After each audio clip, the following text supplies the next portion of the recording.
കാമുകനെ തേടി കേരളത്തിലെത്തിയ ശ്രീലങ്കൻ യുവതി മാനസികാരോഗ്യ കേന്ദ്രത്തിലെ ചികിത്സയ്ക്ക് ശേഷം ആശുപത്രി വിട്ടതോടെ യുവാവിനെ കാണാനില്ലെന്ന് പരാതി.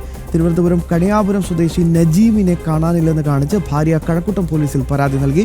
ദുരൂഹത നിലനിൽക്കുന്ന സംഭവത്തിൽ പോലീസ് വിശദമായ അന്വേഷണം ആരംഭിച്ചു. വിവാഹിതനാണെന്ന് മറച്ചുവെച്ച കണിയാപുരം സ്വദേശി നജീമിനെ തേടിയാണ് ശ്രീലങ്കൻ സ്വദേശിയായ യുവതി കേരളത്തിലേക്ക് എത്തിയത്.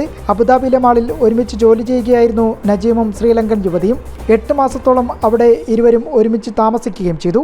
ഇതിനിടെ യുവതി ഗർഭിണിയായതോടെ നജീം നാട്ടിലേക്ക് മടങ്ങുകയായിരുന്നു. പിന്നാലെ നജീമിനെ തേടി നാട്ടിലെത്തിയ യുവതിയെ നിർബന്ധിച്ച് ഗർഭചിത്രം നടത്തി വിദേശത്തേക്ക് തിരിച്ചയക്കുകയും ചെയ്തു. ഉടൻ മടങ്ങിവരാമെന്ന ഉറപ്പും നജീം കൊടുത്തു.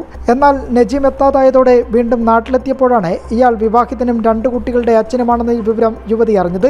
മാനസികാസ്വാസ്ഥ്യം പ്രകടിപ്പിച്ചതിനെ തുടർന്ന് പോലീസ് ഇടപെട്ട് പിന്നീട് യുവതിയെ മാനസികാരോഗ്യ കേന്ദ്രത്തിലേക്ക് മാറ്റിയിരുന്നു. ചികിത്സയ്ക്ക് ശേഷം യുവതിയെ അവിടെ നിന്ന് വിട്ടയച്ചതിന് പിന്നാലെ തന്റെ ഭർത്താവിനെ തേടി ഭാര്യ പോലീസിൽ പരാതി നൽകിയതാണ് ഒടുവിലത്തെ സംഭവം.